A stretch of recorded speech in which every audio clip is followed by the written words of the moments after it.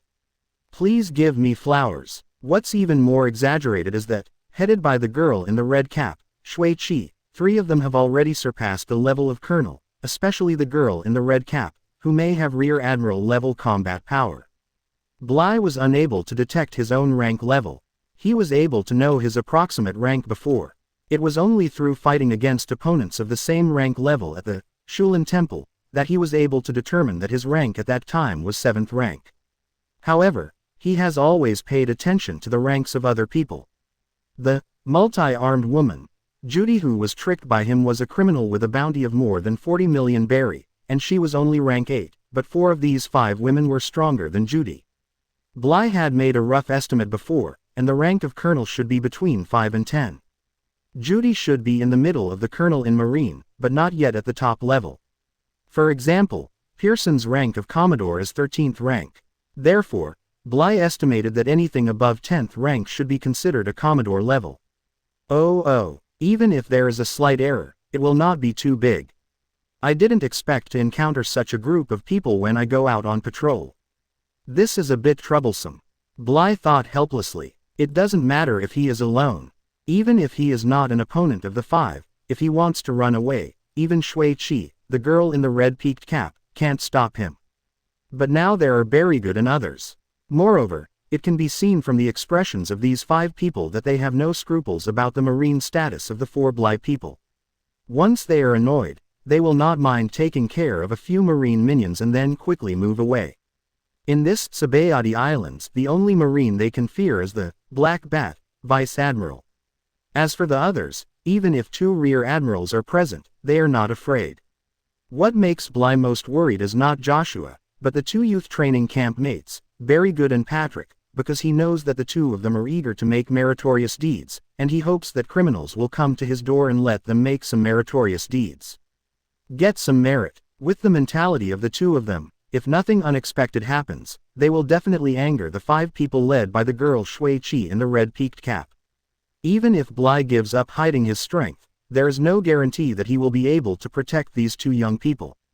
Training camp companions. While Bly was feeling troubled by the situation in front of him, the negotiation between Joshua and the woman in blue was also developing in an unpleasant direction.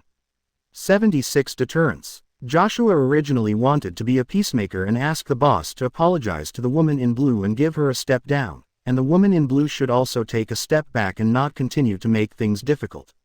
But his idea was rejected mercilessly by the woman in blue, who directly expressed her disagreement. The attitude of the woman in blue made Joshua a little unhappy, but due to his identity and personality, he did not get angry and still planned to continue to persuade the woman in blue. But Berrygood couldn't bear it anymore and said to the woman in blue, "Why are you such a shameless woman? You don't listen to me, believe it or not, I will take you all back." Patrick didn't say anything, but judging from his appearance, he had the same idea as Berrygood. "Take us back." The woman in blue pointed at herself, and then laughed out loud. "Is it just a few of you marine soldiers? Little brother, you have to think carefully before speaking." The other women also laughed. 577, when they heard Berrygood's words. Isn't it funny? Berrygood hates people making fun of his age, and the woman in blue's words made him even more annoyed. "Ah, are you angry? Little brother, be good and don't be angry." The woman in blue continued to tease. "You asked for this." Berrygood took out the handcuffs from his waist and suddenly put them on the wrist of the woman in blue. The woman in blue's expression suddenly turned cold. She used her palm as a knife and slashed towards Berrygood's shoulder with her backhand. Because the speed was too fast, it even caused a sound of breaking through the air. If this palm were to strike an ordinary marine soldier, one of his arms would probably be cut off directly. But Berrygood is a user with the Chop Chop Fruit ability, which is somewhat similar to Buggy the Clown's Chop Chop Fruit. The body can be transformed into many parts in an instant to relieve stress. The moment the woman in blue's palm struck him, half of his body had turned into a pile of balls, neutralizing the attack of the woman in blue, and then returned to its original shape. And this moment also made Berrygood see the terrifying strength of the woman in blue, because he had no time to react just now and relied entirely on his body's instinct to carry it through. An attack that left him no time to react showed the strength of the woman in blue. Demon Fruit Power. The woman in blue looked at Berrygood in surprise. She didn't expect that a random marine would have Demon Fruit Power. Although she is not Demon Fruit Power is not uncommon for people of her level. However, she didn't expect that a little marine soldier would have the opportunity to eat devil fruit, which really surprised her. "Who are you?" Patrick on the side also saw the difficulty of the woman in blue, and suddenly took a step forward and stood next to Berrygood. Ordinary people would not dare to attack Marine easily, and they would do so cruelly once they do. If Berrygood hadn't been the Demon Fruit Power, one of his arms would have been chopped off just now. This woman in blue's attack was too vicious. The woman in blue also felt an aura from Patrick that should never belong to the miscellaneous soldiers, and she became even more surprised. Of course, she can't detect the specific strength of Patrick and Berrygood like Bly, but things like momentum are often closely related to strength. There is a significant difference between the strong and ordinary people. The 2 Patricks are obviously very different from ordinary marine miscellaneous soldiers. Especially Berrygood, who relied on his devil fruit ability to avoid the attack of the woman in blue. The woman in blue immediately saw that this round-headed marine soldier was not simple. But that's all. Even though these two people are not ordinary Marines and have hidden strengths, there is not much difference to the woman in blue. Anyway, they are both guys who can be easily dealt with. Sister Shuichi, I didn't expect to meet you here. Just when the woman in blue was about to take further action, a voice suddenly interrupted her. The one who suddenly spoke was naturally Bly. Hearing Bly call out the name of Shuichi, the girl with the highest status among the 5 people on his side, the red-peaked hat girl, the woman in blue suddenly stopped. I'm a little confused about the situation. She subconsciously looked at Shuichi, the girl in the red-peaked cap. Over there, Shuichi, a girl in a red-peaked hat, who had nothing to do with anything and was watching the excitement, didn't expect that she would suddenly be involved, and the person calling her name was a Marine soldier boy whom she had no memory of, or in that way a familiar tone. Do we know each other, handsome boy? Looking at the handsome young man who called her name, Shuichi did not make a big move, but asked with a chuckle, her eyes flickering, and she didn't know what she was thinking. You don't even remember me. Bly pretended to be shocked, then suddenly realized, that's right, we haven't seen each other for so many years, it's normal that you don't know me, Sister Shuichi. Speaking of this, Bly said to Patrick and the others, give me some face today. Until now, we are all friends, misunderstanding. When Patrick and the others saw that Bly knew one of these women, it was hard to say anything, and it was hard to break out even if they wanted to. Bly then continued, how about you go patrol somewhere else first, and just leave this place to me? Don't worry, nothing will happen. Okay, then be careful. Patrick thought for a while and turned his head. Berrygood didn't know what to say when he saw this. After glaring at the woman in blue, he left with Patrick and Joshua. Because the woman in blue couldn't figure out the situation, she couldn't take action for a while. She just asked the girl in the red-peaked cap Shuichi with her eyes, trying to see what she meant. However, what she didn't know was that not to mention that she couldn't figure out the situation, even Shuichi herself didn't understand what the situation was, and why this Marine soldier boy, whom she clearly had no impression of, would act like a follower. Does she look familiar? Is it because of mistaken identity? No, it's not like that. If you identify the wrong person, how can you get the name right? So, she asked again, little brother, I really don't remember who you are. How about you tell me your name and I'll think about it? Sister Shuichi, can you lend me a moment to speak? Bly said suddenly. Okay. Shuichi was not afraid and followed Bly out of the crowd. Seeing that there was no excitement left, the crowd of onlookers stopped crowding around and gradually dispersed, leaving only the 4 women who were traveling with Shuichi and a few merchants waiting in place. Can we talk now? Shuichi asked after walking 100 or 200 meters away from her original position. If I secretly inform the Black Bat Vice Admiral at this time and tell him that the person who came to Sabayati to cause trouble on behalf of Shaky Studio is here, what do you think your fate will be? Bly stopped and said, Shuichi, the girl in the red-peaked hat, said calmly with her back turned. Who are you? Shuichi's face suddenly turned cold. It is true that she is from the Shaky Studio, but she has always been secretive and performed some invisible tasks, so she is not wanted. In other words, unless the people who have dealt with her, otherwise, we should never know her details.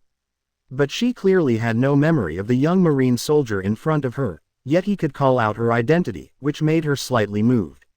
77 The ability to be bored. It doesn't matter who I am. Bly turned around. I have no intention of targeting you, but please take your people away today and don't cause too much trouble here. Are you threatening me? Shuichi smiled instead of getting angry. No, it's just a piece of advice. Bly said calmly. Since you know who I am, you actually dare to threaten me face to face. Should I praise you for your courage, or should I say you are ignorant? Little brother, do you believe it or not? After you inform me, can I kill you instantly before that, Black Bat, Vice Admiral? Shuichi smiled brightly.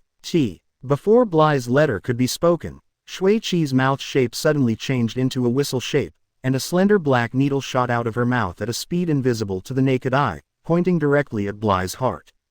Buzz. A deep sound sounded in front of Bly. But I saw that his hands had already been placed in front of his chest, and the palms were hanging opposite each other.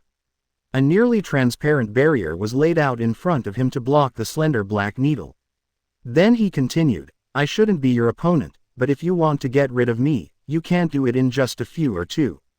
And although I can't do anything to you, if you just want to delay if I stay with you for a while, you can still do it. Once the Black Bat Vice Admiral arrives in person, let alone you, even your boss will have a hard time getting away. What do you think? It's you. Shuichi suddenly seemed to have thought of something, and the look in her eyes when she looked at Bly changed, from the disdain and contempt before, to a bit of fear and a bit of disbelief. What am I? Bly smelled something bad in Shuichi's words.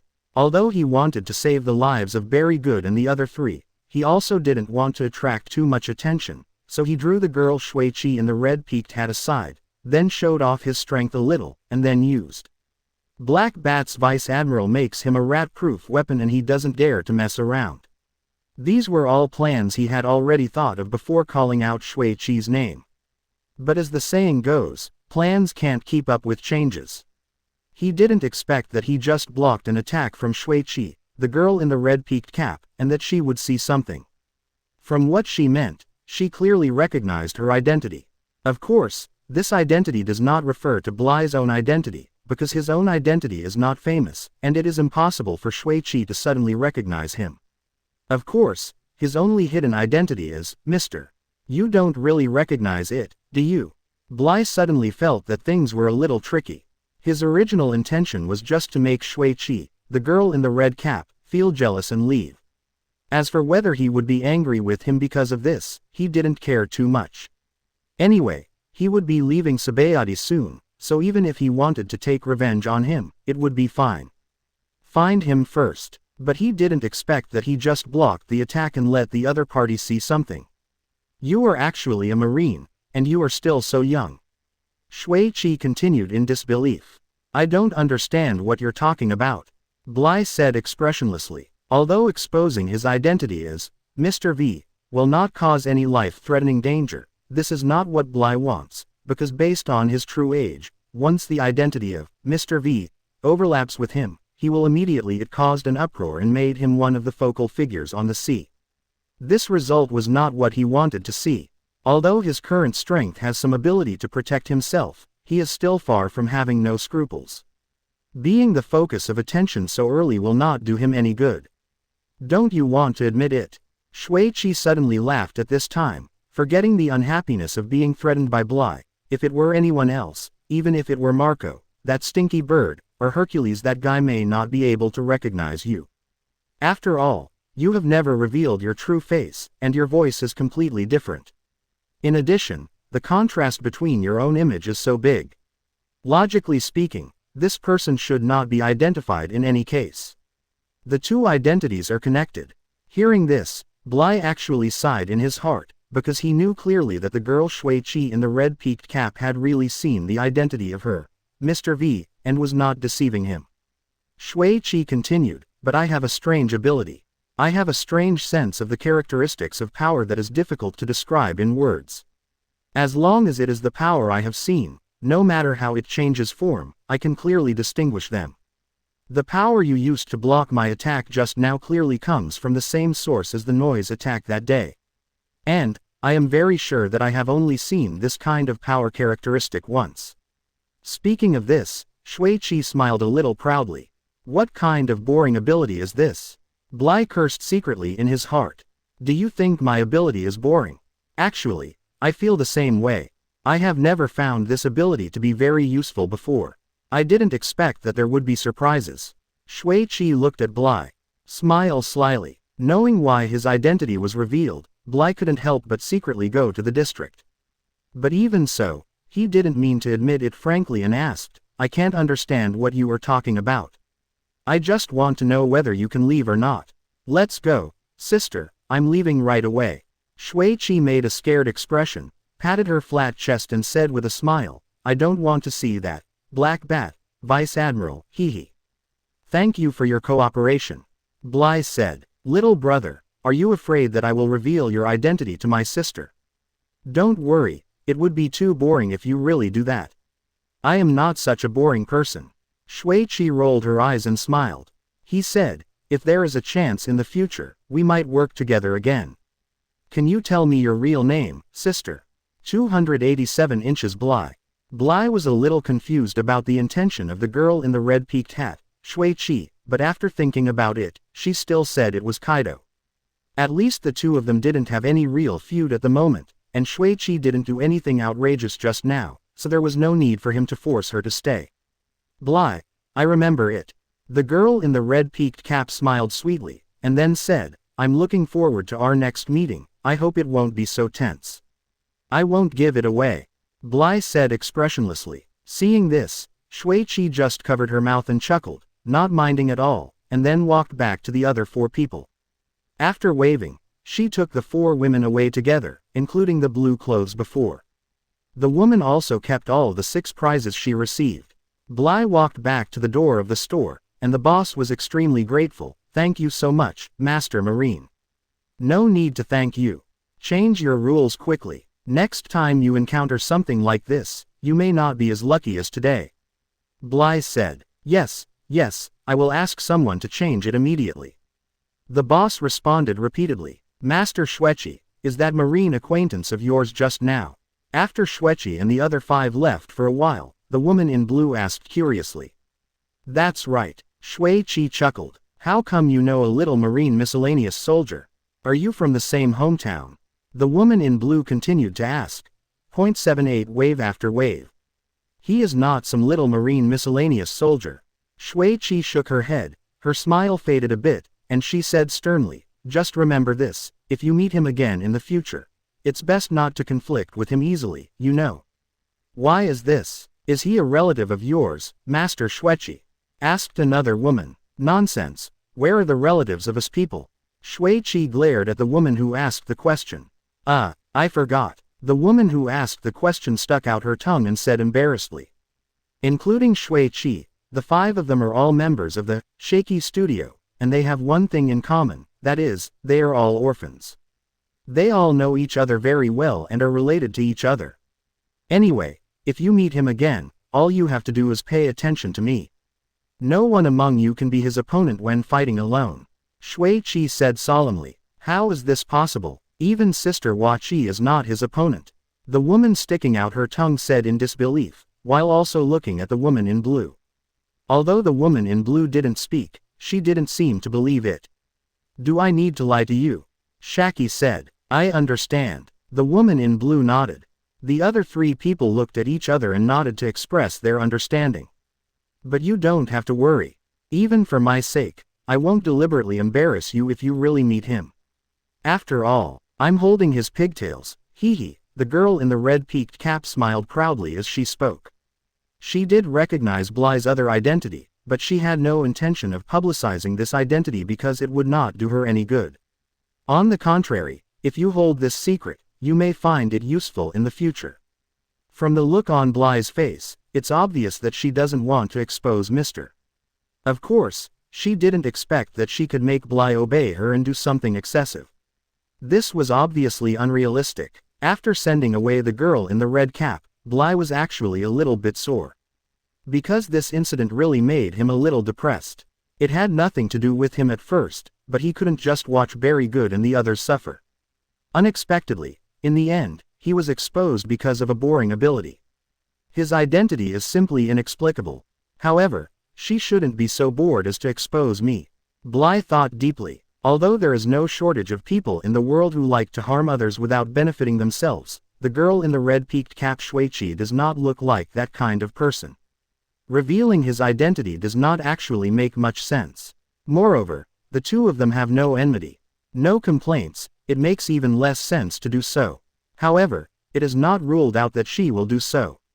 If that was the case, Bly had no choice, because he was not sure that he could keep the girl in the red peaked cap, and he couldn't fight to the death just because she might be exposed. Besides, even if she is really exposed, no one will die.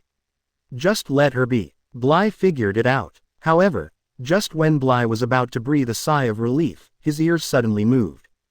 Damn it, did you encounter a ghost today? Why did everything come together at the same time? Bly's face was extremely ugly.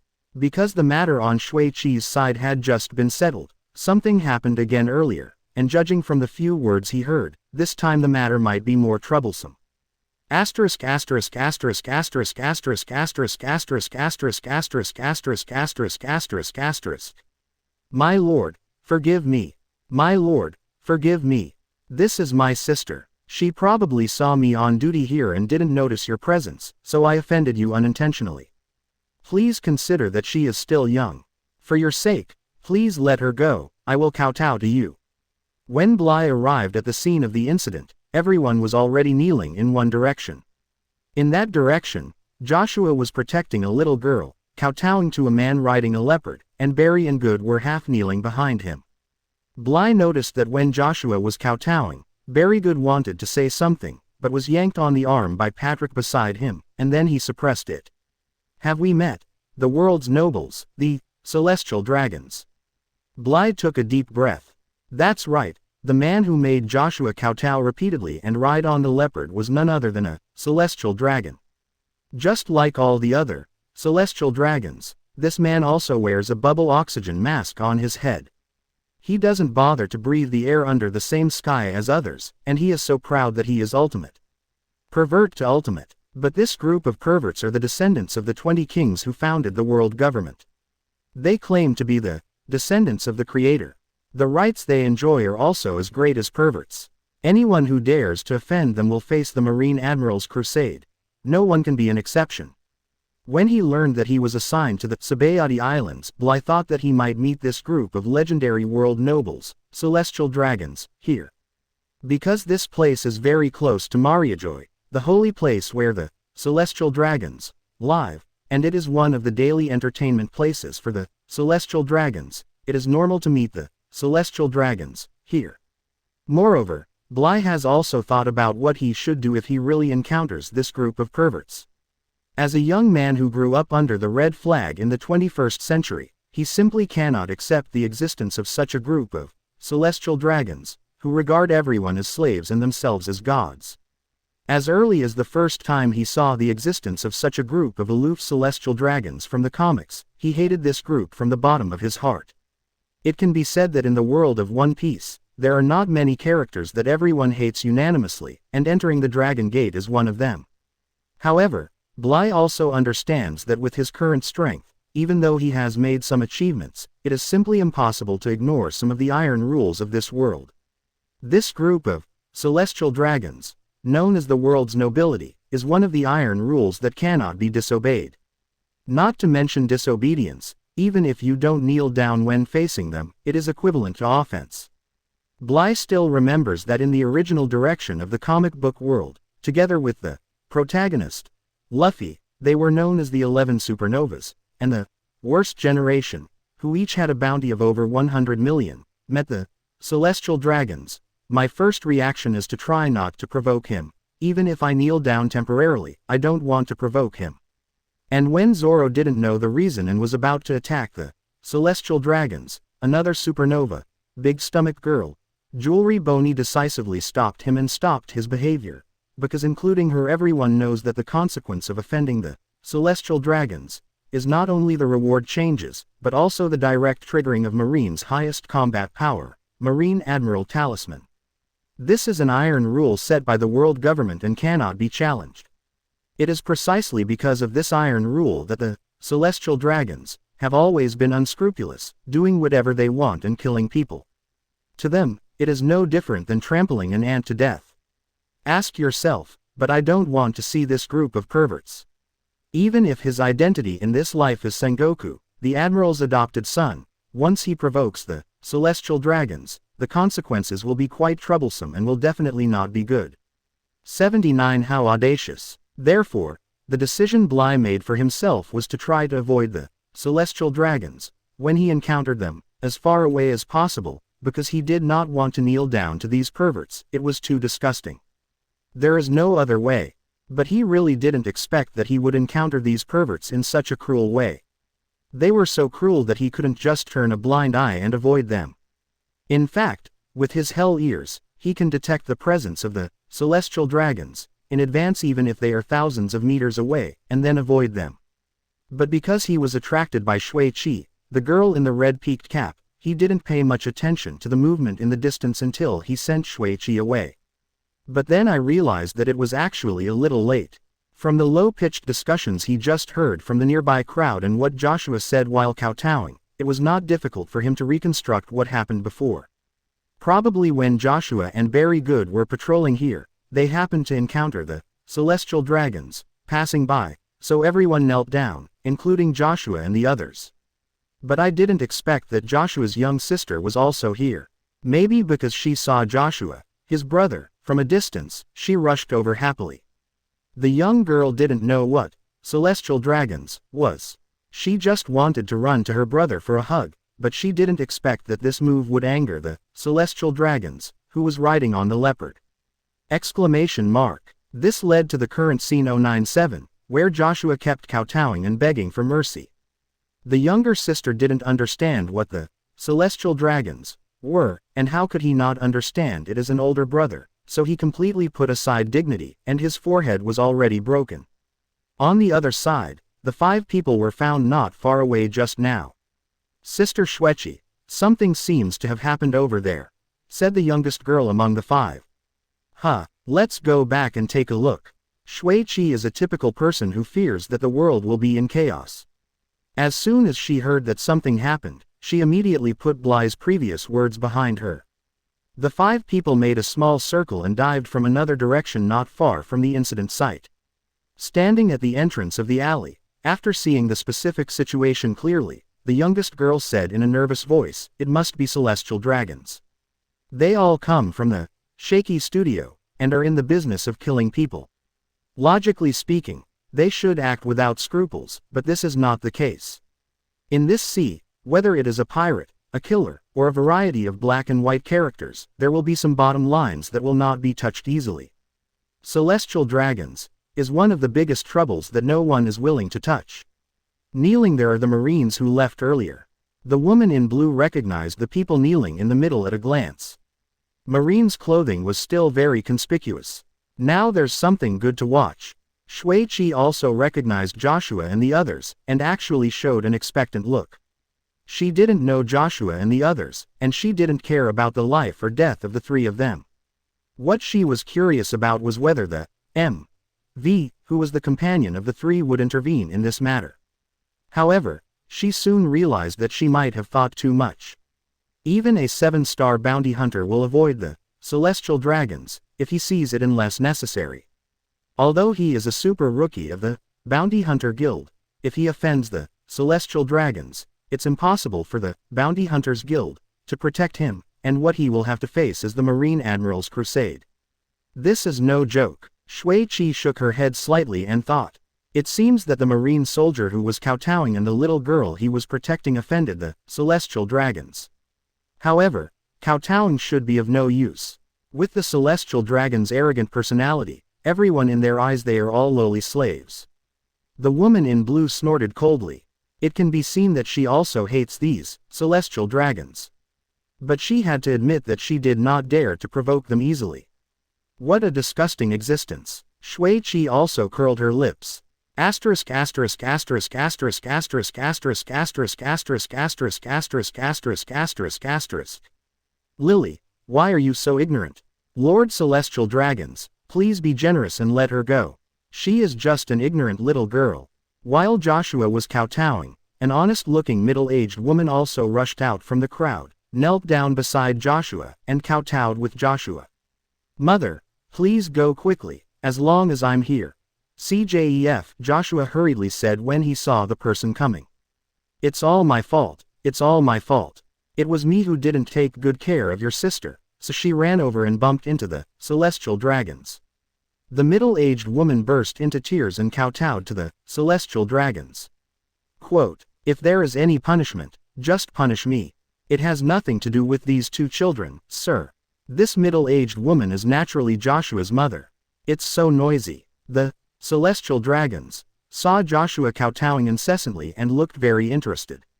They couldn't tell what their next plan was, so they just watched Joshua kowtow. This may have been an interesting episode in itself for him. But with the arrival of the middle-aged woman, her crying voice suddenly made him impatient. But he suddenly pulled out a pistol from his waist and shot the middle-aged woman. Not good. Berrygood and Patrick reacted much faster than Joshua, because both of them were much stronger than Joshua, an ordinary Marine seaman first class. Patrick's first reaction was to stop the bullet, but his identity as a celestial dragons gave him subconscious hesitation. It was this hesitation that caused him to miss the best time to stop the bullet. Berrygood didn't think as much as Patrick did. He only knew that he couldn't watch Joshua's mother die in front of him, so the moment he pressed the trigger of celestial dragons, he had already stood up and was about to die. To rush in the direction of Joshua's mother. But what he didn't expect was that someone was faster than him. When everyone heard the gunshots and came to their senses, a handsome young man wearing the same Marine uniform as Joshua, who was kneeling on the ground and kowtowing, appeared in front of the crying middle-aged woman at some point, and held one hand across the chest in the shape of a fist. This guy, Shui Chi, who was watching from a distance, suddenly widened her eyes, as if she didn't dare to see what was happening in front of her. He actually dared to intervene. "Sister Shuichi, it's your friend just now." The youngest girl covered her mouth and said in surprise. He actually dared to interfere with the celestial dragons matter. "Is there anything wrong?" the woman in blue said in shock. The other two people also looked like they had seen a ghost. At this moment, not only they, but also those who were kneeling around, and those who were hiding in the dark watching this scene and trying to watch the excitement, were all startled by this person who suddenly appeared. There is only one thought in everyone's mind: how brave. Someone really dares to interfere with the business of celestial dragons. Are you tired of living? In the past, there were no hot-headed people who dared to interfere in the affairs of the celestial dragons, but they all paid a very heavy price and used their blood to tell the world that the dignity of the celestial dragons cannot be offended. Therefore, anyone who collides with the celestial dragons is abandoning their dignity and begging for forgiveness with tears and blood. Joshua just kowtowed repeatedly and drew blood. This is the truth. 80 stunned with one kick. If you have offended and violated the celestial dragons, and still want to survive, the only way is to obtain forgiveness. For this, what does it mean to lose your dignity? As for resisting or escaping, that will only further anger the celestial dragons. Not to mention that this kind of behavior will quickly provoke the Marine Admiral's crusade. Just the bodyguards following the celestial dragons are not something that ordinary people can afford to offend. These bodyguards all come from the secret agencies under the command of World, and all of them have amazing strength, and some of them are even strong enough to be comparable to Marines, general-level officers. If anyone dares to resist, he should first see if he can pass their test. The celestial dragons, under these kinds of protection measures, are completely despairing.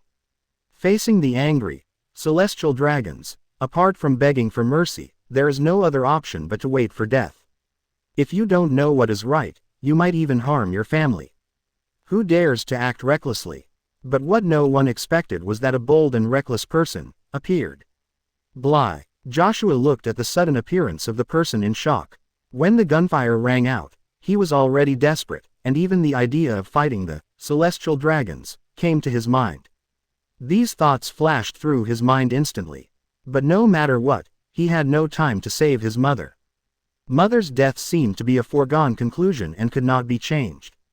At that moment, he hated everything, from Marine to world government, and all the injustices in the world. Of course, what he hated the most was the Wylong people, these 10 garbage groups.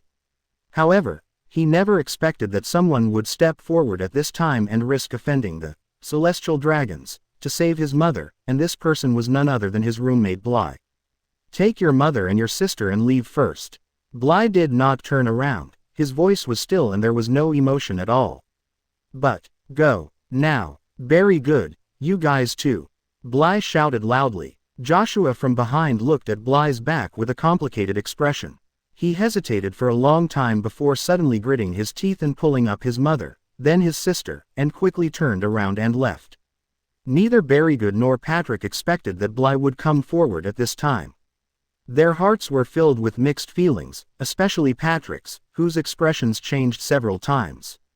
"I won't leave. We are all brothers and we will handle things together," Berrygood said suddenly. "Not bad." Patrick suddenly looked certain and said firmly.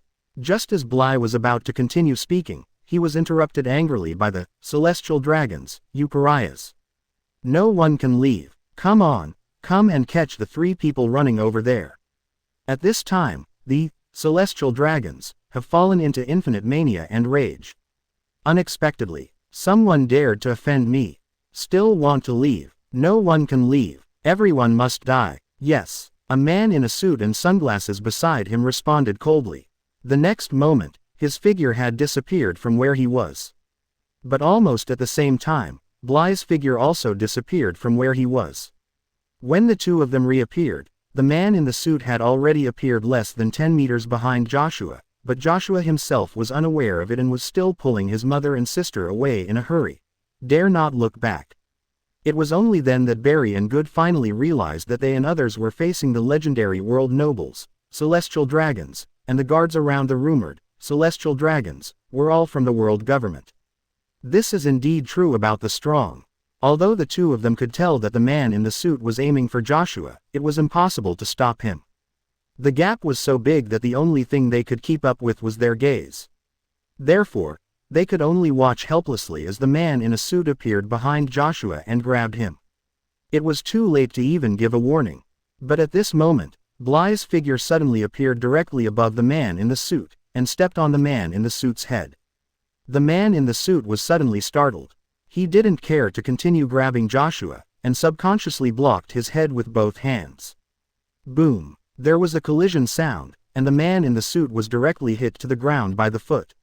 Are you kidding? Do Marines have such strength? The moment he blocked Bly's attack, the man in the suit felt a huge force slamming down from his head, as if a hill fell from the sky, instantly knocking him down. Hit the ground. At this moment, the man in the suit felt as if 10,000 grass mud horses were running through him. Since when did Marine become so scary? I can't even block the attack of a Marine soldier. Before this thought was over, the man in a suit had already smashed the ground, making a huge circular pit, and the whole ground shook. Joshua was startled by the huge movement behind him and quickly looked back.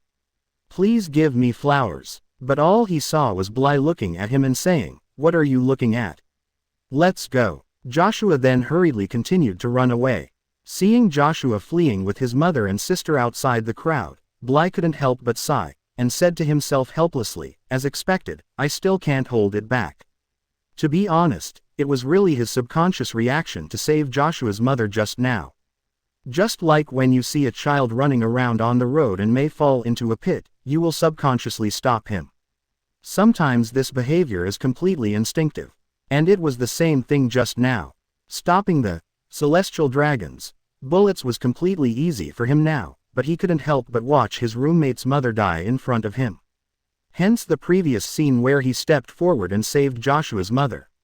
0. In fact, after calming down, it is impossible to say that you have no regrets at all. It is really not a wise move to provoke the celestial dragons at this stage. No, it is not wise, but it is completely stupid, hopelessly stupid. If you don't take care of the good second generation and have to ask for trouble, isn't this stupid? But, regret is regret, but even if we could turn back time and give Bly another chance to choose, he would make the same choice without hesitation. He is not a saint, and he is not willing to be a savior.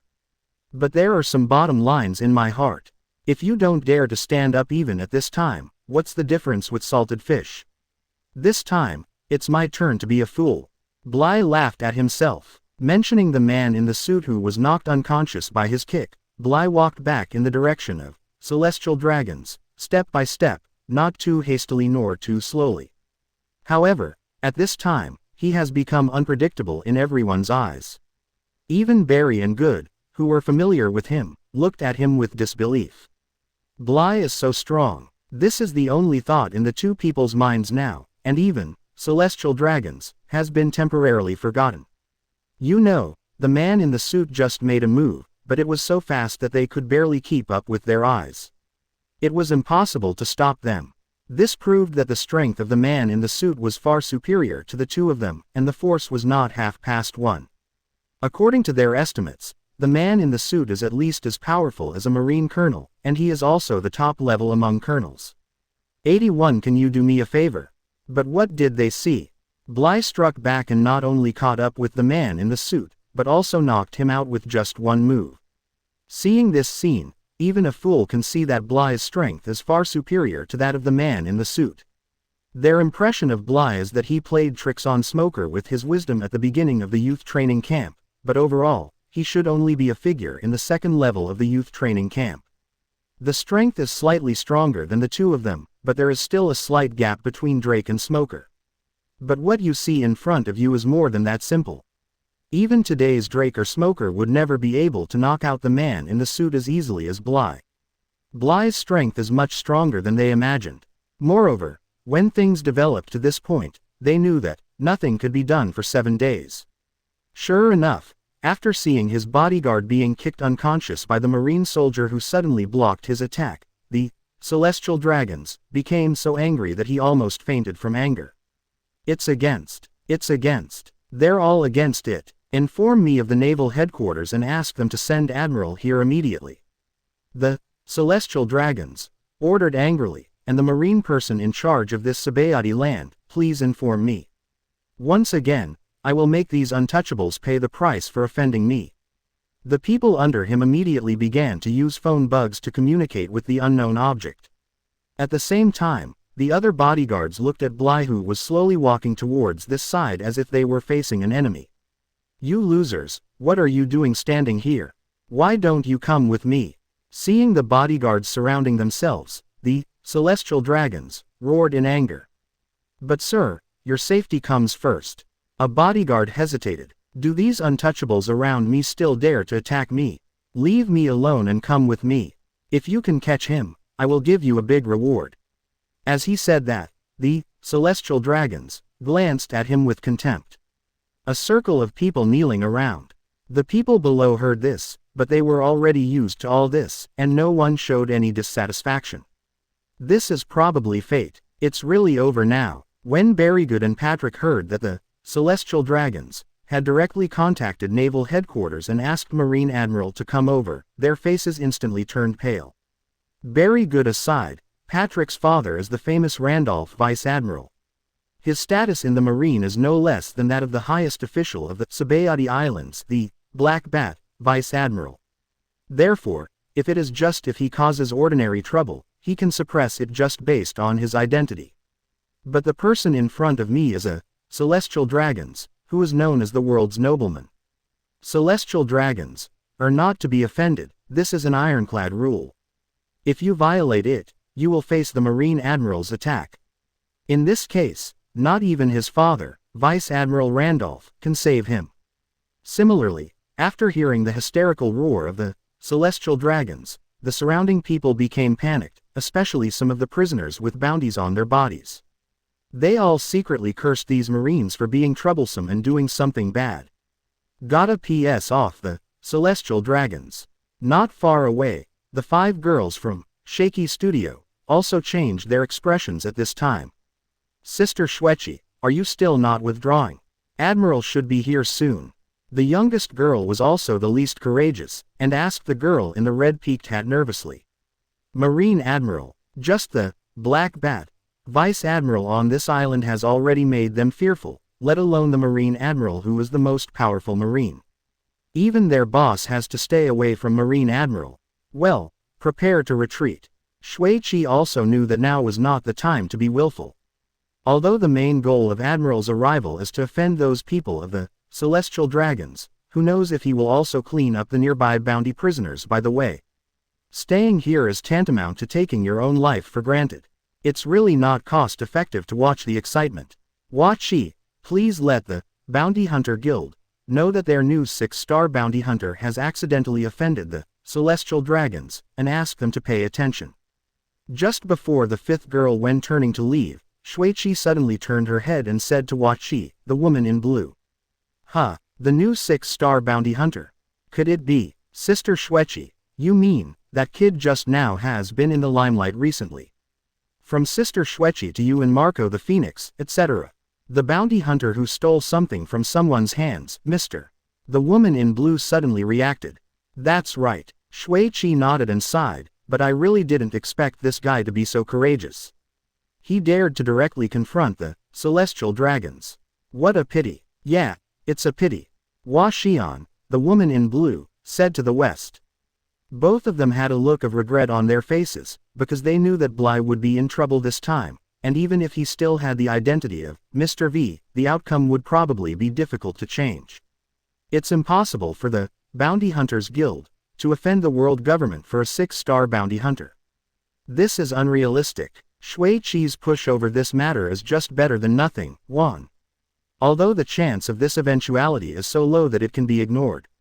While Shuiqi and others were feeling sorry for Bly, he had no time to think so much. The remaining bodyguards of the Celestial Dragons have already launched an attack on the 3 of Bly under his orders. Berrygood and Patrick teamed up to barely protect themselves from the attack of one of them. They were also in a hurry and gradually became exhausted. It is estimated that if they continue to fight, they will not be able to hold on for long. Bly is much stronger. This Celestial Dragons has a total of 6 bodyguards. Apart from the one who was knocked unconscious by his kick, there are still 5 left. Berrygood and Patrick divided one, and the remaining 4 people were attacking him together at this time. The strength of these 6 people is actually relatively average. None is as strong as Shui Qi, the girl in the red peaked cap, but also no one is lower than the colonel level. With Bly's current strength, if he were to challenge an ordinary colonel officer in a one-on-one battle, the result would probably be the same as the man in a suit he knocked unconscious before. It wouldn't be surprising if he could be killed instantly. But maybe it was because the 4 people in 1.1 came from the same organization. When they joined forces to fight, each of them unleashed 200% of their strength, making Bly unable to defeat them for a while. Whenever Bly attacks one of them, the other 3 will react quickly and use violent attacks to force Bly to switch from offense to defense. In other words, as long as each of them is not hit by Bly, if they lose their combat effectiveness, they will not be defeated one by one for the time being. In fact, the reason why the man in the suit was instantly killed by Bly was because he was careless. He didn't expect that Bly, a mere marine soldier, could have such strength. If not, he wouldn't have been knocked unconscious with just one move. If he really got into a fighting stance and fought head-on, the man in the suit wouldn't faint so easily. But unfortunately, many things are impossible. Sabayati Islands in a small forest on Island No. 160.82 Persuade. What's going on? Vice Admiral, a skinny old man called Blackbeard, answered the phone and asked coldly. He usually spends his time cultivating in seclusion and seldom cares about the affairs on the island. Usually, he will only come to him when something big happens on the island, such as the turmoil caused by Moria a few days ago. But not long after, something happened again, which made him slightly unhappy. If everything has to be handled by him, the Vice Admiral, then are the others just doing the job?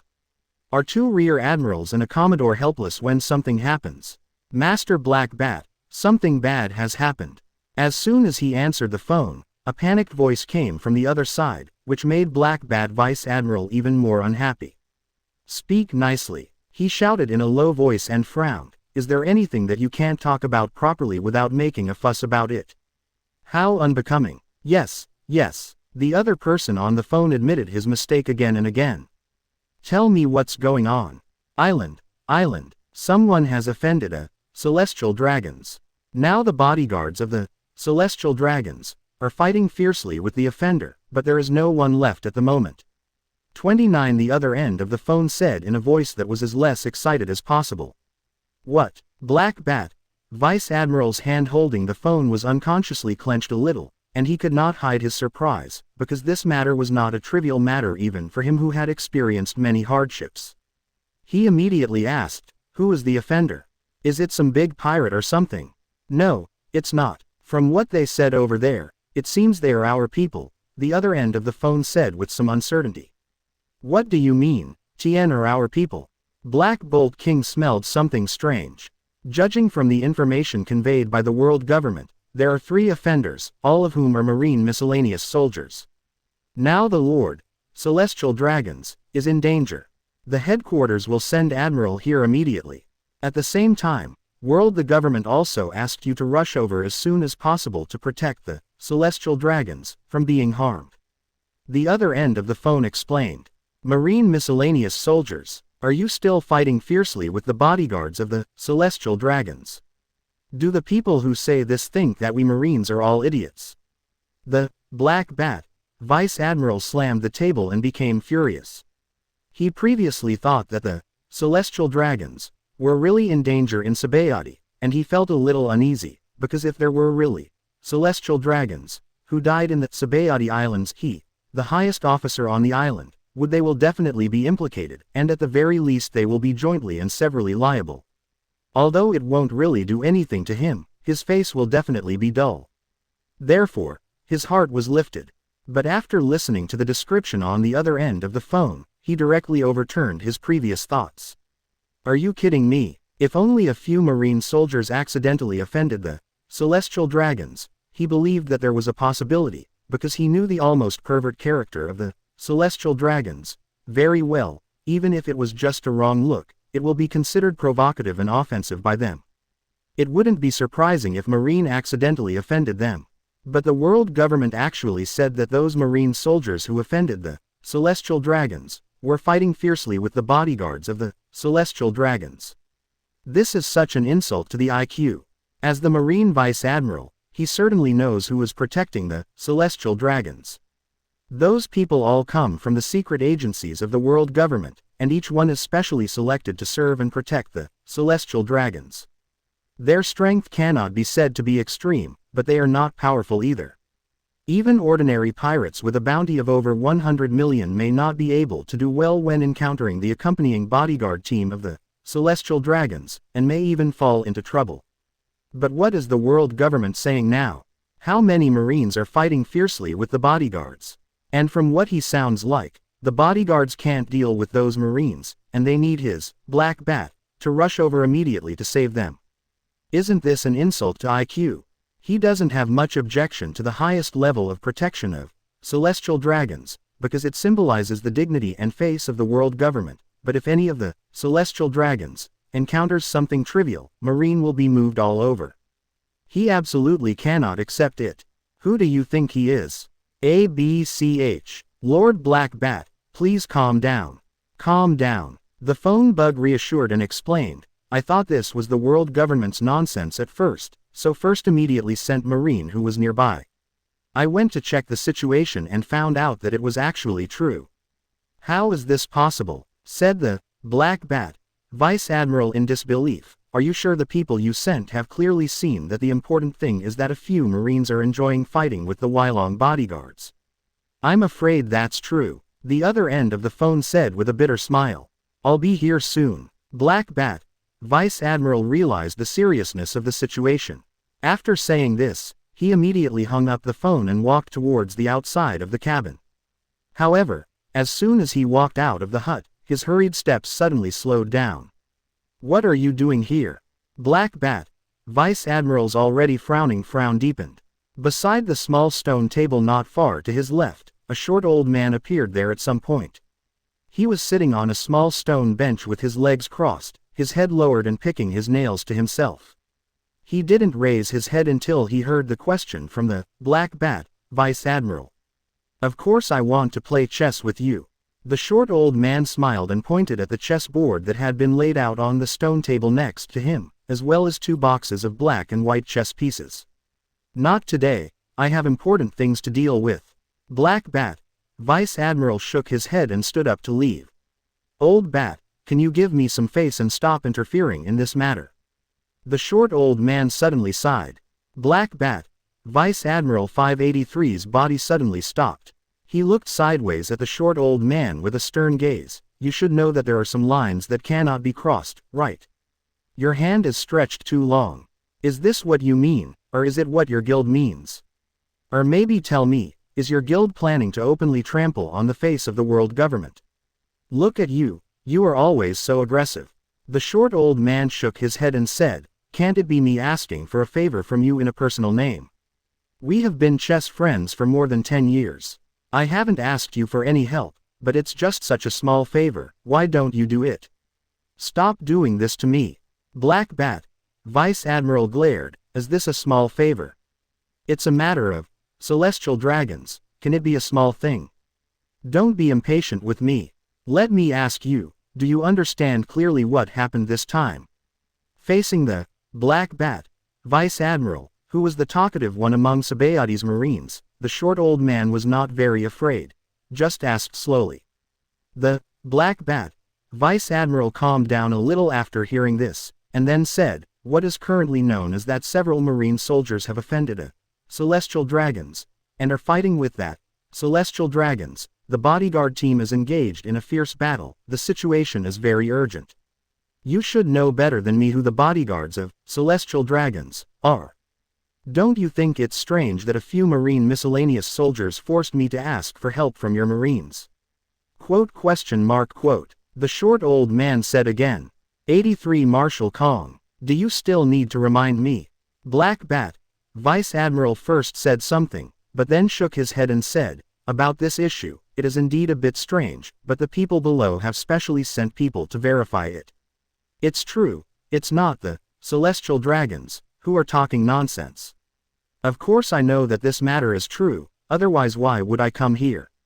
The short old man had long been accustomed to the temper of the old chess friend, Black Bat, Vice Admiral, so he was not annoyed and continued, what I want to say is, don't you wonder why the marine miscellaneous soldiers can defeat the bodyguards of the celestial dragons? Is he one of your people? Vice Admiral's voice was slightly cold.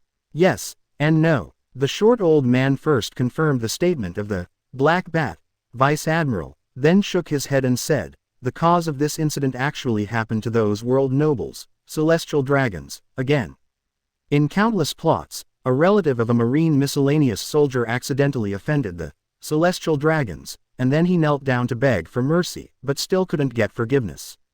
I don't have time to listen to your story. Black Bat, Vice Admiral interrupted with a frown. Regarding the stories about the celestial dragons, he could roughly understand what was going on even without hearing them all. As a marine, he is supposed to uphold justice, but there are some things that he cannot change at all, even if he is the most senior Vice Admiral today. The story of the short old man was probably another injustice caused by the unreasonable troubles of the celestial dragons. After hearing this, he would feel a little awkward in his heart, so why bother asking for trouble? The key is that the focus now is not whether what the celestial dragons did is correct, and he doesn't want to care about the truth of the matter. Then let's get straight to the point. The short old man also understood what this old chess friend was thinking, and he didn't mind. The point is, the ending of the matter this time is different from the past. One of the marine miscellaneous soldiers' teammates stepped forward to save his family's lives, and further angered the celestial dragons, then sent bodyguards to capture him. But what the celestial dragons didn't expect was that the marine soldier who stepped forward to save the lives of his teammates was surprisingly strong, and he was able to gain the upper hand against many enemies. It can be said that the marine soldier who stepped forward is the core of this incident. His name is Bly, from Marineford, and he is also a newly promoted 6-star bounty hunter in our guild. The short old man summarized the matter in one breath and told the Black Bat, Vice Admiral. Is it the Mr. V that caused the commotion before? No wonder you took action personally. It turns out to be the newcomer that your guild is optimistic about.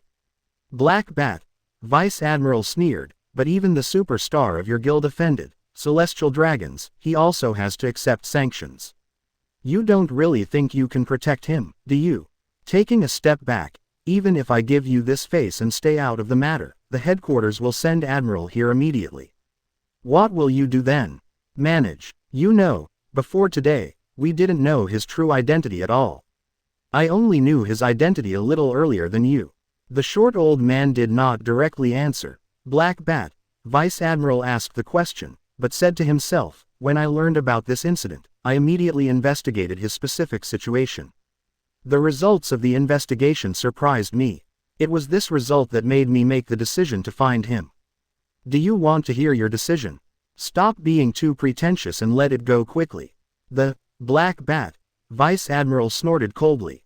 This little guy named Bly is not yet 9 years old, but he has been able to obtain the status of a 6-star bounty hunter in our guild.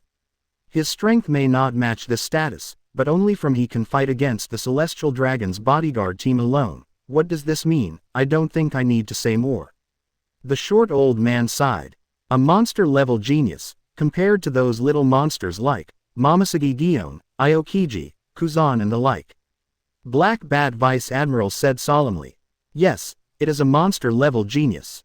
The short old man nodded. Such a genius is extremely rare even if you look at the whole world, and it is still a member of your marine.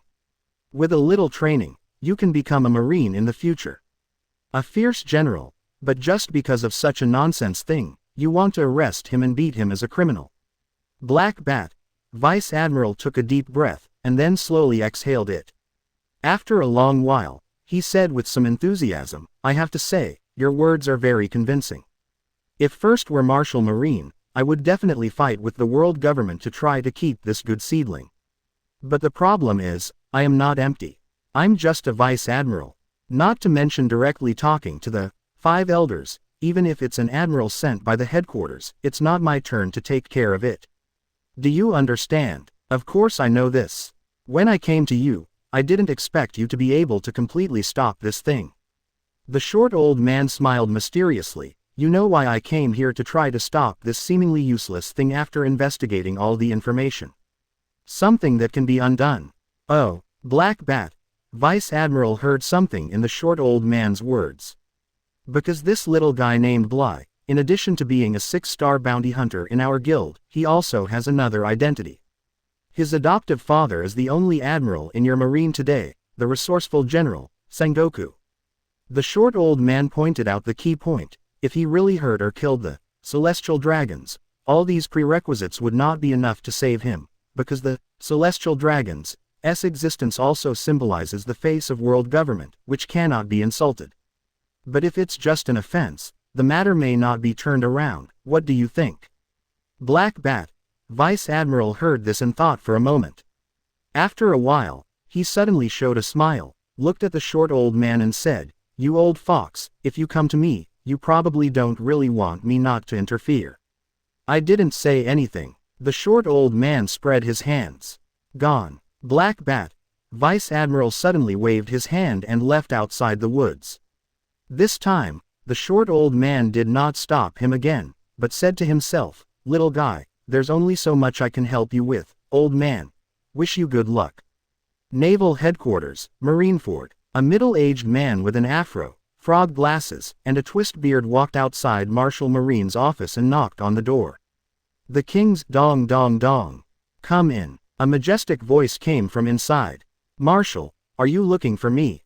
The middle-aged man wearing frog glasses opened the door and asked the white-haired old man with spiky hair sitting in the office. Well, something happened. Although you have just come back to rest not long ago, you are responsible for this matter, so I asked you to come over. The old man with spiky white hair said. What happened? The middle-aged man asked. Just now, there was a call from the world government, saying that a celestial dragons, on the Tsubayati Islands, was offended and was in danger. The spiky white-haired old man paused and continued, You know, anyone who offends the celestial dragons, and is not subdued immediately will face the Marine Admiral's crusade. This has always been a rule. Now at Marine, Zephyr resigned from his position as Admiral in frustration, and that D Garp refused to accept the promotion. In this case, I have no choice but to send you. 84 Headache Sora. It should be like this. The celestial dragons, or world nobles. Anyone who offends is tantamount to trampling on the dignity of the world government and must be severely punished. The middle-aged man wearing frog glasses said solemnly. Very good, then go ahead now. Dong dong dong. Before the spiky white-haired old man could finish speaking, he was interrupted by a rapid knock on the door. Come in. The old man with spiky white hair was a little unhappy to be interrupted, but he also knew that the people under his command would not disturb him so casually, so there must be something important. See Marshal, see Sengoku Admiral. The person who came in was a colonel. As soon as he entered, he saluted the two people in the office. Yeah, the middle-aged man wearing frog glasses nodded in response. Needless to say, his identity is the current Marine Admiral, and he is the only Sengoku known as the resourceful general, and he is also Bly's cheap daddy in this life. As for the old man with spiky white hair, the current Marine Marshal, Kong, is naturally vacant. What's the matter? Tell me, Marshal Kong asked. Yes, the colonel responded, and then said, I just received the latest call. The Black Bat, Vice Admiral has captured all the offenders and escorted them over personally. They are now on their way. Oh, this guy, Black Bat, is actually coming. Has the sun come out from the west? Marshal Kong showed a surprised expression, and then smiled at Sengoku. It seems you don't need to make a special trip. With the Black Bat, Vice Admiral taking action, it is absolutely foolproof. Sengoku nodded slightly. Black Bat, Vice Admiral's combat effectiveness is firmly ranked in the top 10 among Marines, and this is when Marshal Sora, Sengoku himself, Garp and Zephyr are included. Therefore, in terms of effect, it will not be much worse than his attack as an admiral. Of course, according to the rules, if a celestial dragons is offended, he must take action, but if the offender has been killed or subdued, it is not necessary. In addition, the Black Bat, Vice Admiral requested a Marine Supreme meeting to discuss how to deal with the offenders. The schoolmaster continued, Nonsense. Marshal Kong frowned slightly. Guys like this who offend the celestial dragons can just be imprisoned in Impeldown and never be released. Why do we need to convene a Marine Supreme Council? Sengoku's reaction was similar to Marshal Sora's. The so-called Marine Supreme Meeting is a meeting that gathers all Rear Admiral and above general officers in Marineford, and is personally presided over by Sora, the Marine Marshal Siege. It is often used to discuss major issues related to Marine's future. The highest level meeting within Marine will be held. The guy who offended the celestial dragons is an unforgivable crime, but since he has been caught, he can just be locked up. Why should we hold a Marine Supreme meeting if there is anything to discuss? I don't know about this. Marshal, you can ask the Black Bat, Vice Admiral directly. He seems to have a personal phone bug with him. Colonel Kaido, I understand, please step back. Marshal Kong waved his hand. The colonel walked out backwards and closed the door behind him. Marshal Sora said to Sengoku, I'll call Black Bat. Please wait a moment. Sengoku made a sign of please, picked up the teacup that had been prepared for him on the table, and drank the tea. Marshal Kong dialed the phone bug. After a while, the phone bug on his desk turned into the image of a majestic, skinny old man, and a voice came out. Moses, it's me, Marshal Kong said. Long time no see, Sora. The Black Bat, Vice Admiral on the other end of the phone didn't have much respect for Marshal Sora. Instead, his tone was like a familiar greeting between neighbors next door. Marshal Kong didn't mean to be unhappy about this, because the two of them were in the same class, and they were too familiar with each other, so it was difficult to put on airs. It's been a long time indeed. It's been more than 10 years since you went to Sabayati. You've never been back before. Why did you suddenly change your mind this time? I'm going to say that I miss you a little, and I made a special trip to see you. Do you believe it? The phone bug, who transformed into the Black Bat, Vice Admiral, joked with an expressionless face, which was very embarrassing. It's weird to believe you. Marshal Kong smiled and shook his head. Well, I don't think you will believe it, so let's just say it straight. I came back this time to attend the Marine Supreme meeting, said Vice Admiral, the Black Bat, on the other side of the phone bug. I was about to ask you about this. Black Bat, Vice Admiral didn't mention this. It's okay. As soon as he mentioned this, the smile on Marshal Kong's face faded a little and asked, what are you doing? You don't know the specifications of the Marine Supreme Council. Are you sure it is really necessary to convene it for a few criminals who offended the celestial dragons? As the Vice Admiral, Black Bat is indeed qualified to propose the convening of the Marine Supreme Council, but whether it should be convened or not has to be decided by the Marshal. Therefore, he must ask clearly, confirm that it is necessary, and agree to convene the group meeting. It's necessary. The answer of the Black Bat, Vice Admiral made Marshal Kong slightly stunned, but before he could speak, the Black Bat, Vice Admiral continued, the 3 people I escorted back are all from Marineford. Those sent to Sabayati are all students from this youth training camp of our headquarters. Snap. There was a clear sound of clinking porcelain in the office. It turned out that Sengoku did not put the teacup firmly when he put it back on the desk, and the teacup fell to the ground. Only then did Marshal Kong notice that Sengoku's face looked a little unnatural. However, the Black Bat, Vice Admiral on the other end of the phone has not finished speaking yet. The main criminal's name is Bly. Hearing this, Marshal Kong suddenly understood why Sengoku accidentally knocked over the teacup. As Sengoku's boss, he is naturally familiar with Sengoku's two adopted sons and has met them both more than once. However, in his mind, the Bly of the Sengoku family should not even be 10 years old. How could he be so difficult to deal with even the bodyguards of the celestial dragons? Are you sure? Marshal Kong asked in a deep voice. I will arrest him myself, there will be no mistake, said the phone bug who looked like the Black Bat, Vice Admiral. After my preliminary verification, the principal culprit Bly is the adopted son of Admiral Sengoku, the accomplice Patrick is the son of Vice Admiral Randolph, the accomplice Barry Good, the son of Rear Admiral Harrison. Hearing this, even Sora, a Marine Marshal, felt like he had a splitting headache. It doesn't matter if he is just the son of Rear Admiral.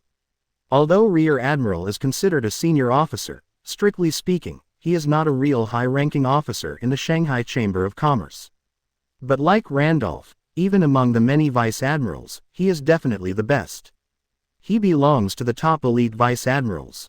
He is not inferior to the Black Bat, the most senior Vice Admiral. As far as he knew, this Patrick was Randolph's only heir. In addition, Randolph was a child of old age, so he loved him very much. If he is imprisoned in the deep sea prison, impel for life imprisonment, of course Randolph can't do anything. After all, it is about the celestial dragons. Even if Randolph is the powerful Vice Admiral, he will definitely not be able to change the outcome. But, will Randolph not mind this at all? Who can guarantee that Randolph will not have any overreaction after this incident? This will definitely become a hidden danger that is difficult to eliminate. 85 Marine Supreme Meeting. If the two accomplices only gave him a headache, then Bly, as the principal offender, really gave him a headache. Sengoku is the #1 admiral he single-handedly promoted, and he is the successor he has trained as the next Marine Marshal. His importance is unquestionable, especially when Zephyr resigned and Garp refused to be promoted to admiral. Sengoku, the current only admiral, is even more valuable.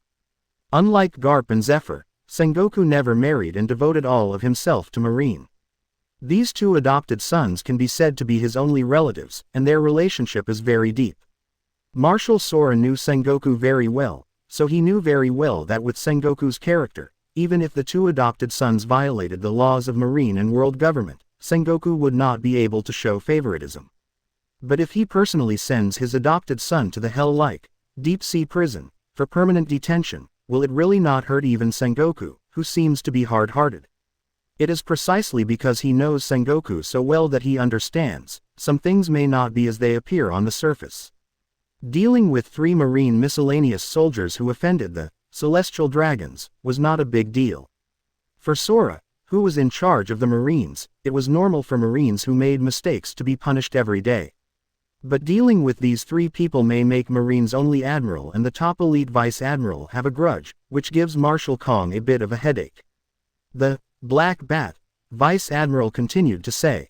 However, this is not the fundamental reason why I requested to convene a Marine Supreme meeting. The real reason why I made this request is that the main culprit Bly, he is a monster-level genius with admiral potential. I think it is necessary to treat a genius like this with caution, and how to deal with it must be decided after discussion. I understand. Marshal Kong rubbed his temples. You can come back first and then talk about it. When you arrive, I will immediately announce the convening of the Marine Supreme meeting. Black Bat, Vice Admiral hangs up on the phone bug.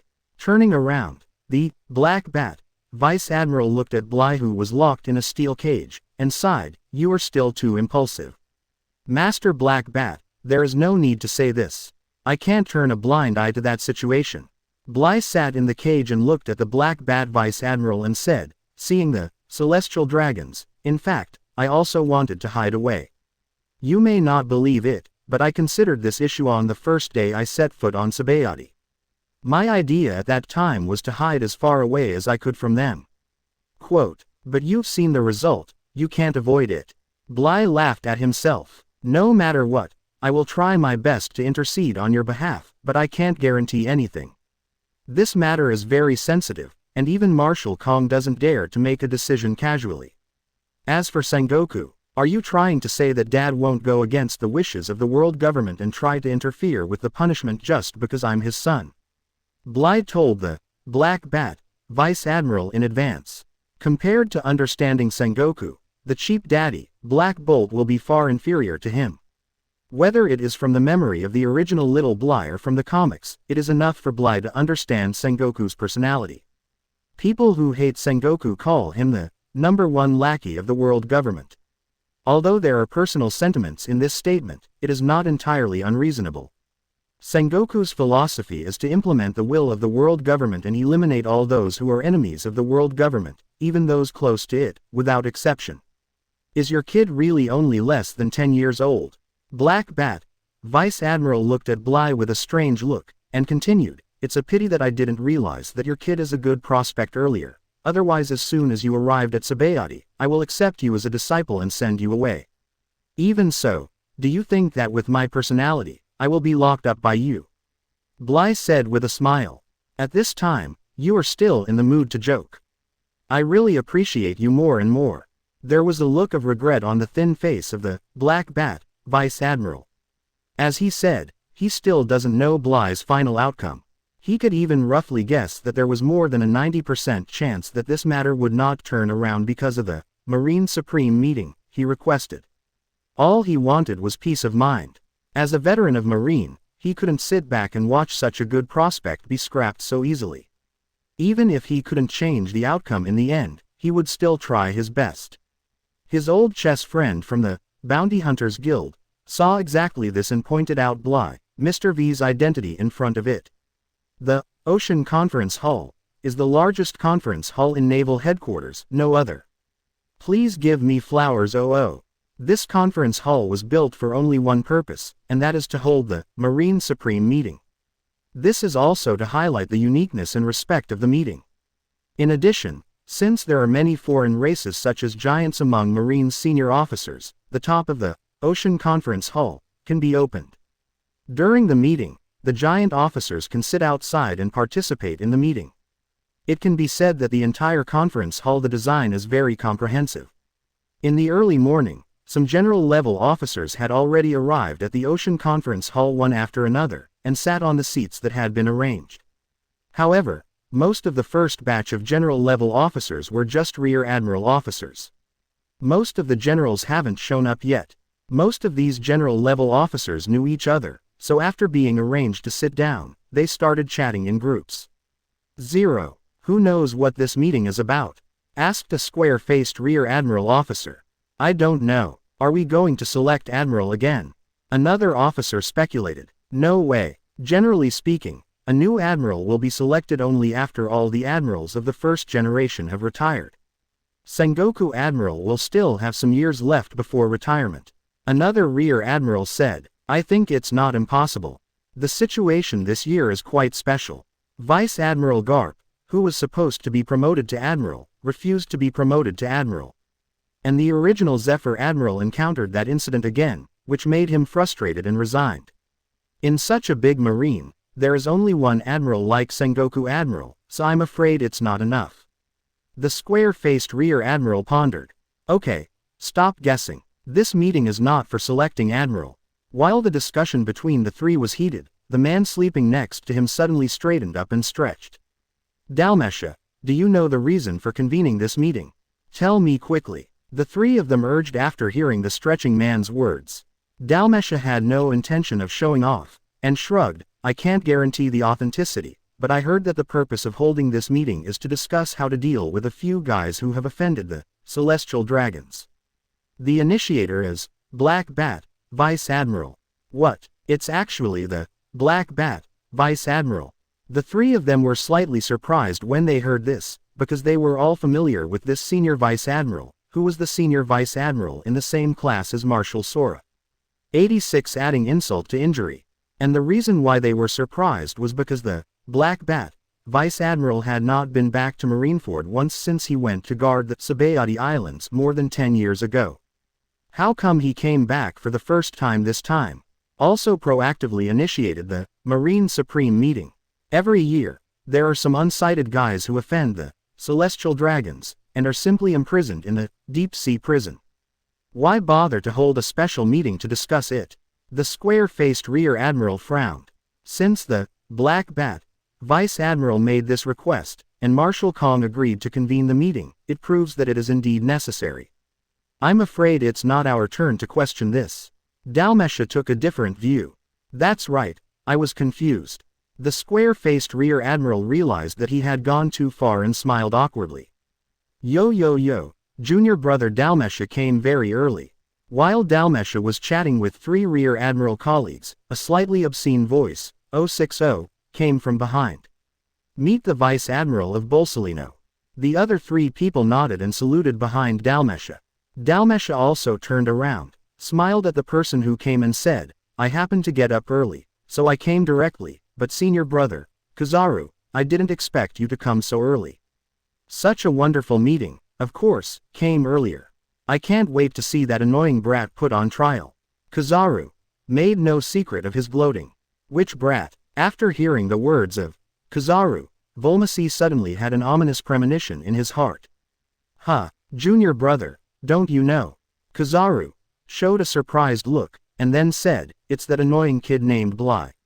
Bly. Dalmesha lost her voice. It seems that you really don't know. Forget it, I won't say more. Anyway, you will know in a while. Kizaru patted Dalmesha on the shoulder and walked to the seat in front of the Vice Admiral. How come? The person we want to discuss today is actually Bly. Then who is the other person? Could it be? Just when Dalmesha was in an uproar, he noticed that Vice Admiral Randolph was walking in from the door with a gloomy face, and no one paid attention to him. Everyone could see that Randolph Vice Admiral must be in an extremely bad mood at this time, and no one wanted to get into trouble at this time. Is it really the 3 of them? Dalmesha also looked very unhappy. Combined with the performance of Vice Admiral Randolph and the words of senior brother, Kizaru, combined with the information he received in advance about the purpose of this meeting, he came to a very bad conclusion in his mind. The guys who offended the celestial dragons were none other than Bly, Patrick, and Barry Good, who were sent to the Senbei Islands from his youth training camp. If that's the case, it makes sense why the Black Bat Vice Admiral initiated this meeting.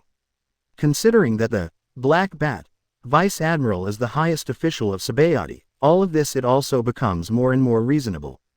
Dalmesha, what's wrong with you? Why are you looking so ugly?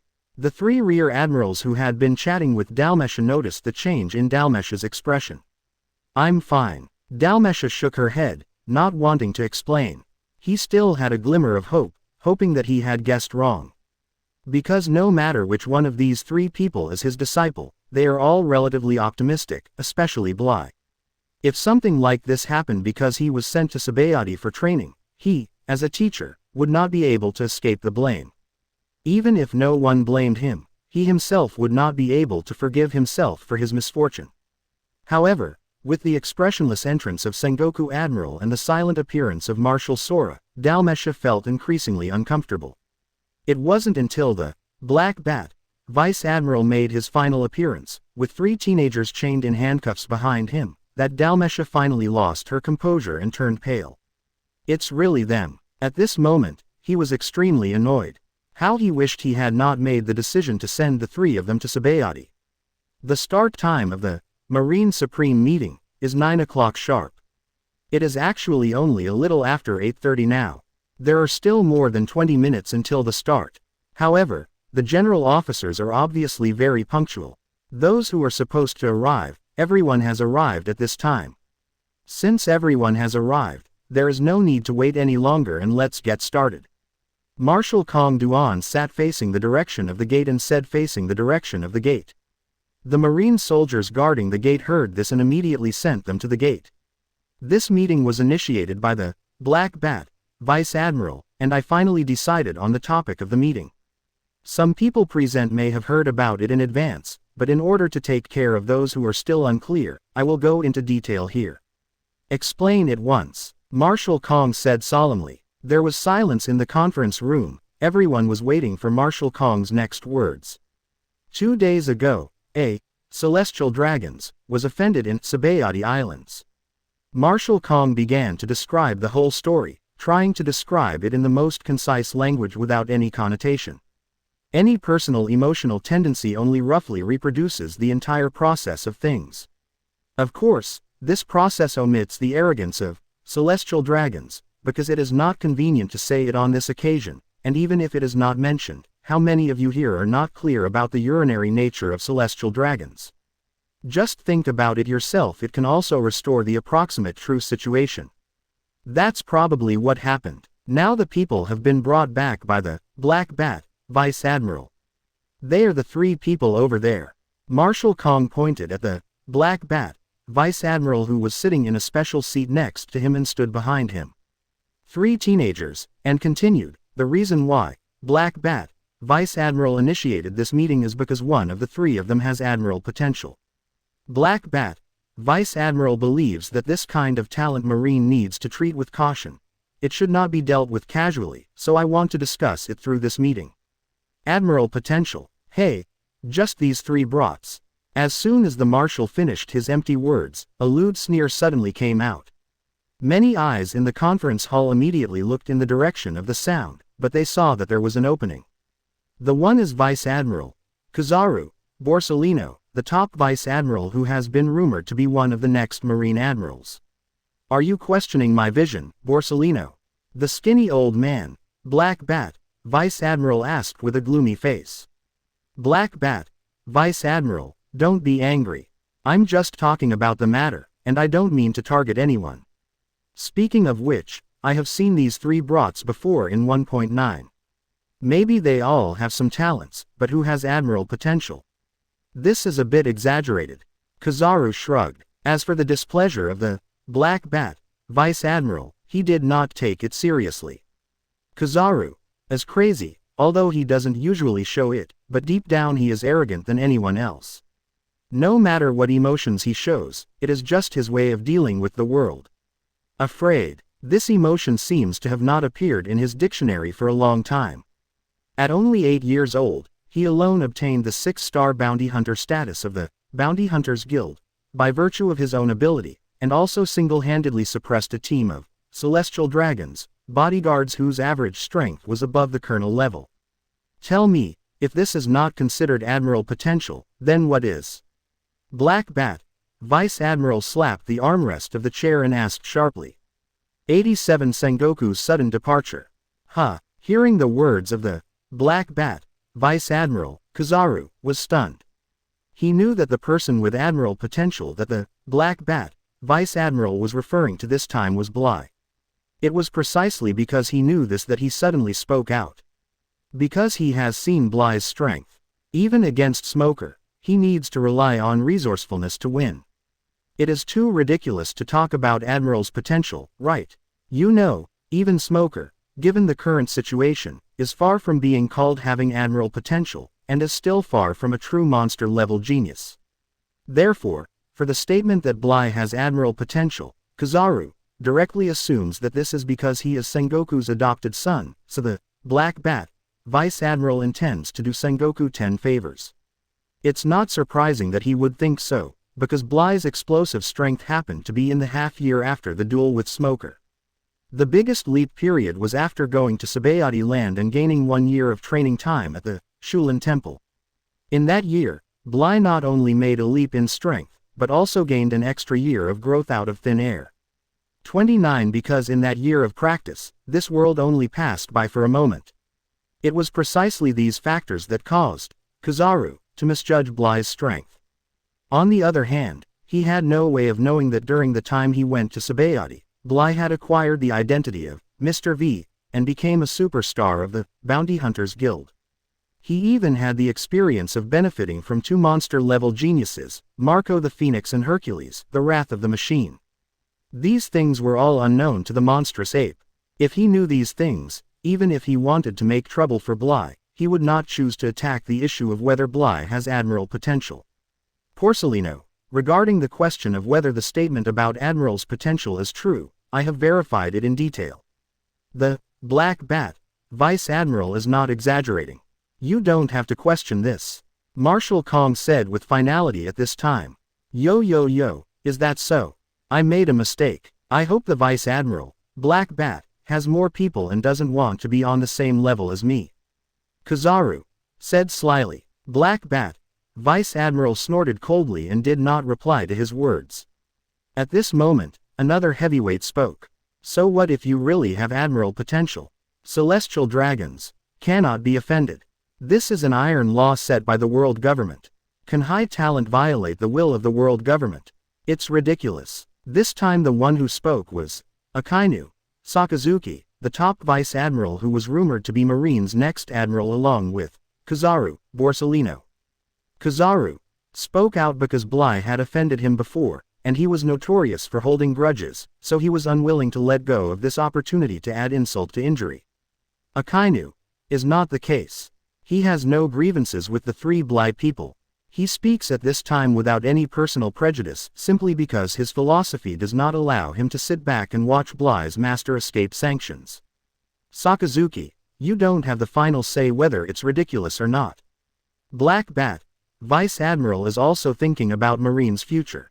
Is there anything wrong with that? Handsome sitting not far to the left of Akainu, the middle-aged man pushed back his words sharply. This handsome middle-aged man is none other than Patrick's father, Randolph Vice Admiral. The only person who can stand up at this time and refute Akainu in such a pointed way is Randolph Vice Admiral, who is also a top Vice Admiral. He had to stand up because he saw clearly that at this juncture, speaking for Bly was equivalent to helping his own son. Hey, Vice Admiral Randolph, you're not saying that because one of those three brats is your son, right? Kizaru pointed this out directly in order to avoid chaos in the world. You fart. Vice Admiral Randolph was already in an extremely bad mood, but being aroused by Kizaru's eccentric attitude, he immediately became angry. Yo, Randolph Vice Admiral, don't have such a bad temper, I'm very timid. Kizaru made a scared look, but his eyes were slightly cold. Quiet. Marshal Kong gave a low drink and stopped the two of them. However, at this time, some generals who did not know the identities of these three people began to discuss in low voices. Only then did some people know that among these three people, there was actually the son of Randolph Vice Admiral. Black Bat, since the meeting was initiated by you, you should first express your opinion. Marshal thought for a while and said to the Black Bat, Vice Admiral. Yeah, Black Bat, Vice Admiral nodded, and then said, this incident happened for a reason. I won't go into details about the specific situation, but from what I saw, the three of them were just trying to save talents. Anyone who offended the celestial dragons was an unintentional mistake. In addition, they did not cause any harm to the celestial dragons. Until I arrived, they only temporarily subdued the celestial dragons, bodyguards for self-protection team, and there was no further misconduct. The words spoken by the Black Bat, Vice Admiral were undoubtedly clearing the ground for the three of them. In fact, if they were ordinary people, the generals here would not even bother to listen to these so-called excuses. Even the Black Bat, Vice Admiral himself would not care about these seemingly reasonable reasons. What are the reasons? Because the existence of celestial dragons itself is the greatest injustice. But in order to prevent the dignity of the world government from being trampled on, these things are just small details. In fact, even if it was the Black Bat, Vice Admiral, the most senior Vice Admiral, the vast majority of the generals present did not buy it. Because anything related to the celestial dragons is extremely sensitive. Just because a young boy who may grow up to be an admiral in the future would touch the most untouchable trouble of the celestial dragons, it is really inappropriate. How 22 wise. No matter how much the Black Bat, Vice Admiral excuses himself, and how much he exaggerates Bly's potential, he is still not an admiral after all. There is no shortage of geniuses who have died in the sea. If it is just a possibility, it is not enough. These generals take it too seriously. As expected, it still doesn't work. While speaking, the Black Bat,